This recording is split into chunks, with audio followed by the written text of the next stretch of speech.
So now we're going to look at a low time frame reversal trade on Euro USD. So as we know on the low time frame trades, we want to start off on the hourly and build an idea of what the market is doing. This is not an Asia sweep trade, this is just a standard intraday trade that you can take throughout London and New York session. So building our picture for the market then, we are back here looking at this hourly range. We know we have the high of the range all the way up here. We have the low of the range down here in this bottom. What we've seen is a very sideways, choppy market phase, but this wick here came down and traded into this demand zone, which we can see just here, an imbalanced demand zone that had to be retested. So price came in, hit the midpoint of this demand zone, and then there was a large impulse up. We had a higher high, higher low, higher high, higher low, higher high, higher low, and then we've had a rollover and a pullback. When we were forming this bullish structure, we pushed through quite a few structure points, including this one here, and also this one here. So we made a higher high at this point, and when we started pulling back, I actually saw this as a little bit of a imbalance fill. Now, if we go to some lower time frames, you'll see we had plenty imbalance here to actually fill on the way down. Looking at this 15-minute demand area, we can see that price came into that, retested, and then started to make a run away. So at this point, I do have a little bit of a bullish bias and would expect the market is potentially likely to run to the upside. We've seen a minuscule structure point here, broken through with this higher high. Then price capped around this point, and then we pulled down towards this 15-minute area here, where we formed a retest and then started moving back to the upside. So coming out of this next Asia session, we actually did form a lower high. We are now trading within this range. So if we mark out the range, we have this kind of high and this kind of low. And now we can consider what's the price action doing within this. Well, we know here that we had a demand zone retest. So potentially we could either obviously sell through, or we could potentially shift into a reversal mode and make a push to the upside from here. Now we can scale low into the price action and have a look what's actually happening here to work out if there's any high interest demand points that we would like to see the market shift from. So if we run price back to this point, for example, and then we scale down to the 1 minute time frame, what we can do here is find refined areas. So we have the basis for the trade, and we now know there's a potential that the market could make a run to the upside from here if we react and reverse from a low time frame zone.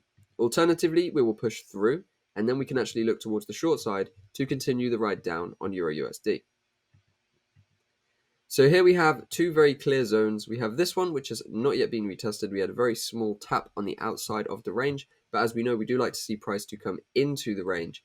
That gives us more confidence on the setups. Now, it doesn't always have to hit the midpoint, but when we come into the range, that is shown as a full retest. Whereas this really, if we draw it on pinpoint, is not really a full significant retest and not something that I'm too interested in trusting yet. So we have these two zones of interest. We could also potentially look at this area. And then if we scale forward to price, we'll see how price is actually doing.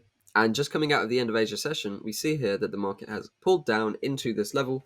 We had one retest, a push above, a slight sweep of liquidity here. Now we've had a secondary pull down into this zone. And what we could anticipate is that we may potentially reverse from this point. And if we do, we can start to buy into some bullish structure. We've now pushed through this zone, so this one is invalidated or not of interest to us. Or we could potentially continue trending down, then hit this point and start a reversal from there. So I'm going to clear this one off the chart, and then we'll just leave the price action and watch it and see what it's doing. Now, what is also important to note is this is actually a run of the Asia liquidity, as we see here. So that is a very good sign to see as well, to add confidence and confluence to the position. Now, at this point, we've actually had a substructure break, right? We've had lower low, lower high, lower low, lower high, lower low, lower high, higher low, and now we've broken through and formed a higher high.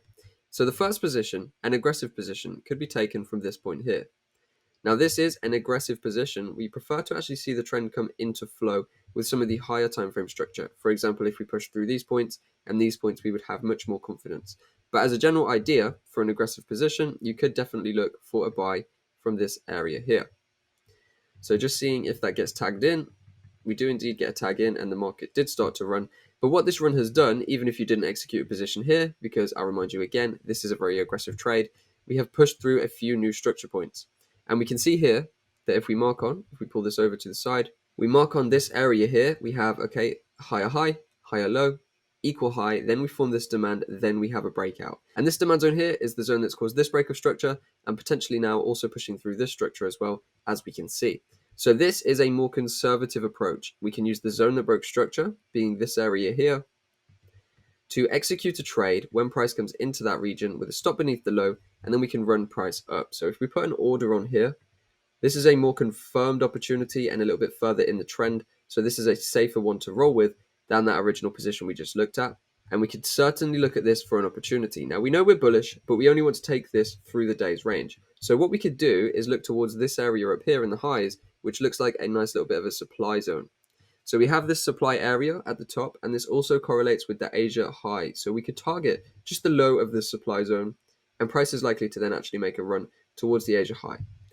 So let's go with the aggressive position for example's sake and the more conservative position, and then we will see, are there going to be any scaling opportunities further in the trend.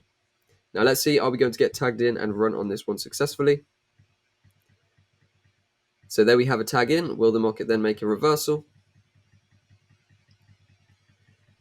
Get another slight tap in. We haven't broke structure yet, so we would not yet be break even on this position, which is good. We'd still be in this position, holding it out and waiting to see, are we going to get a nice run?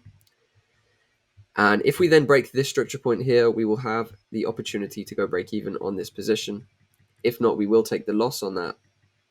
And there we go, we get the break above. Okay, so we've now had a break above on the more conservative position. We would now be risk-free on this one, risk-free on this one, and the stop for the original position would now be rolled to this point to lock in around 1R minimum. So now we've had another break of structure to the upside caused by this zone down here. So we can plot this area on. Now you could also use the gray area, the gray candle there that we have, which is the bearish candle. I'm just going to opt for this one because it is a larger area just to make sure we do get tagged in. And my stop loss will go beneath the low. Okay, so just using this candle for the entry with a stop loss beneath the recent low. This is a nice scaled position. The price action before is efficient if we consider that as well. So we should be able to get a nice run from here, just making sure we clear this low rather than putting it too tight to the zone, because that is going to risk a loss for us. So then if we target the highs up here, we can then see if the market's going to tag us in on a continuation trade now that we've reversed. And as we see, we came very close to the stop loss there, but we did not tag it. So you can see we came down and formed slightly equal lows. We did sweep the liquidity a little bit, but that is why we want to clear the lows, right? We cleared this low, we cleared just about this little candle here, and that is what kept us in the trade, but only just slightly. So you need to be aware of that, and you need to consider other areas when you are executing these positions. Now the market has started to make a run to the upside, and it is looking like a very profitable position is taking place. Now at this point we'd be totally break even on this whole trade, and we could potentially even shift the stops up to this point to follow the structure. If we got a significant breakout of the structure here, we could then begin shifting, but we'd need to see some more momentum come in. So for now, our stops are going to be rolled to this point on all three positions. Still targeting that supply zone at the Asia high, remember, and the market has now broken out above this area, so we would now shift all of the stops for the position to here. That means we lock in a large profit regardless of whether the trade hits target or not.